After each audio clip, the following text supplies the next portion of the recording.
everybody, this is Fun with Research. I'm Susan Beyer. Thanks for joining me today. Today we're going to talk about bots in your survey research. And if that hasn't happened to you yet, it probably will. These are just a lot more prevalent than they ever used to be. And what they are is little coded responses that are completely infesting your survey results and can really mess with your data. Nobody knows for sure why a given bot will attack your survey. Sometimes they may be trying to get the incentive awarded, if in fact there is an incentive. But far more often, they're probably just testing to see if a snippet of code that they have or something can get them into a system where they can hack into data. So they're really, it's not a person behind it trying to mess with you. I mean, ultimately there's a person, but each individual bot is just a little piece of code. The problem is you can get a lot of bot responses very quickly that make you think you're getting a great response on your surveys. And in fact, it's just all phantom error. But if you include it in your survey results, you're really mucking up the data that's coming from real respondents. So there's a couple of things you need to think about with respect to bots. First, how do you know that that is happening? So if you have a survey out in the field and all of a sudden you get 300 or 400 responses off of a link, which is far outweighs what you've seen before on the link or on other links that maybe you have to the same survey, get suspicious.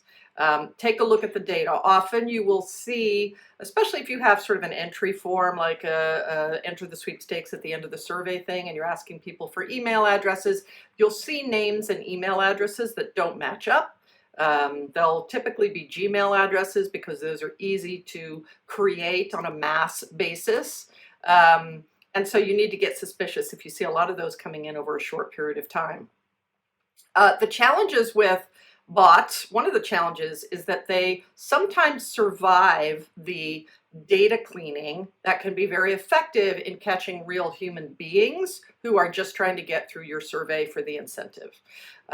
Because they are truly random, things like looking for straight lining or pattern responses or speed of response don't always catch these folks, these bots. So you may clean your data, download it from whatever survey provider you're using, and still have a bunch of garbage in your data. So I'm going to suggest a couple of things for you. First of all, there are things you can build in your data, in your survey screening that can help you spot these folks. And if you don't already have this book, this is a wonderful little book by Annie Pettit called People Aren't Robots. And it's a very skinny little book, but it's tons of great information, including a whole section on how to screen properly. And there's a lot of things you can do that don't play tricks on your real respondents and make them think you don't know what you're doing, but can be very effective later on when you look at your data for disqualifying certain kinds of responses, including bots. So take a look at that book and follow the instructions, and you will have things set up in your survey before you field it that's going to allow you to spot poor data responses like bots. The second thing you need to do is clean your data. You know, lots of the survey tools have data cleaning opportunities in them that you could just sort of set and forget, but you can't do that when it comes to bots because they can be very sneaky. Sometimes they'll have real text answers in things where you're just screening for gibberish. You need to be able to do things like take the top and bottom 5% on the distribution of how many items were selected in a choose all that apply question, so that basically you're keeping the ones within the normal distribution and you're getting rid of those that are on the margins at top or bottom 5%. If you have things like percentages that you want people to fill out in your study, something adding up to 100%, say in the question it needs to add up to 100%, but don't force it to add up to 100%. Something that adds up to less or more than that can be a sign that you have a bot and they're not following directions.